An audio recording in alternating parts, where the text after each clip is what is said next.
உங்களை கேட்கிறது ஏன் பேச்சுவார்த்தை அப்படின்ற ஒண்ண ஏன் அவர்ஷனா பார்க்கறீங்க? அந்த யோசனையே ஏன் இந்த தரப்பு ஏற்க மறுக்குது? இது முஸ்லிம்களுடைய பதற்றத்திற்கு பின்னால இருக்கக்கூடிய அந்த வரலாறு என்னன்னா, அரசியல் என்னன்னா, அது வெளிப்படையானது.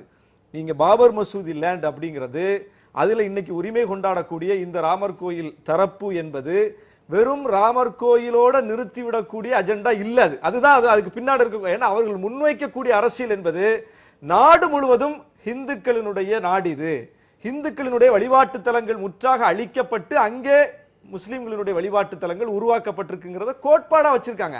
அந்த கோட்பாட்டின் அடிப்படையில் அதை ஃபங்க்ஷன் பண்றதுக்கு ஒரு அமைப்பை கட்டியிருக்காங்க. அந்த அமைப்பு ஒரு 100 ஆண்டுகளா இந்த மண்ணில் வேரூன்றி இருக்குது. அந்த அமைப்புக்குன்னு செயல் திட்டங்கள் இருக்குது. அதன் அடிப்படையில் அவங்க முன்வைக்கக்கூடிய விஷயத்துல ஒன்றுதான் ராமர் கோயில். அதை நம்ம புரிஞ்சுக்கணும். நீங்க இந்த விராட் ஹிந்துஸ்தான் சங்கம்னு ஒரு அமைப்பு, இப்ப இன்னைக்கு சுப்பிரமணிய சுவாமி தான் இதுல போய் இன்னைக்கு வாதாடுறாரு. அதே சுப்பிரமணிய சுவாமி இந்த அமைப்பினுடைய தலைவர்.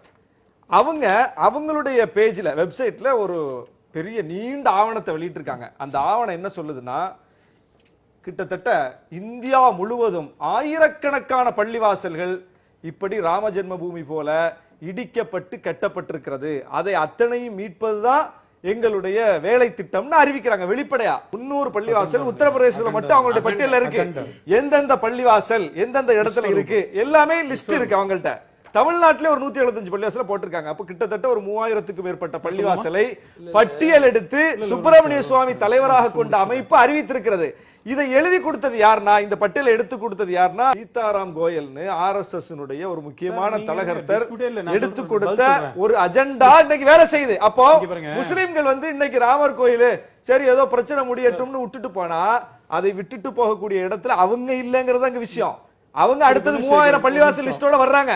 அப்ப அதை எப்படி இந்த சமூகம் அனுமதிக்க முடியும்? 1947ல இந்தியா விடுதலை அடையும் போது சட்டம் என்ன? இந்த விடுதலை அடையும் போது இங்கே வழிபாட்டு தலங்கள் எப்படி இருந்ததோ அப்படியே தொடர வேண்டும்ங்கிறது சட்டம். ஆனா அந்த சட்டத்தை மீறி ஒரு பள்ளிவாசலை போய் இடிச்சாங்க. இடிச்சவங்களுக்கு இந்த 25 ஆண்டு காலம் யாராவது தண்டிக்கப்பட்டிருக்காங்களா?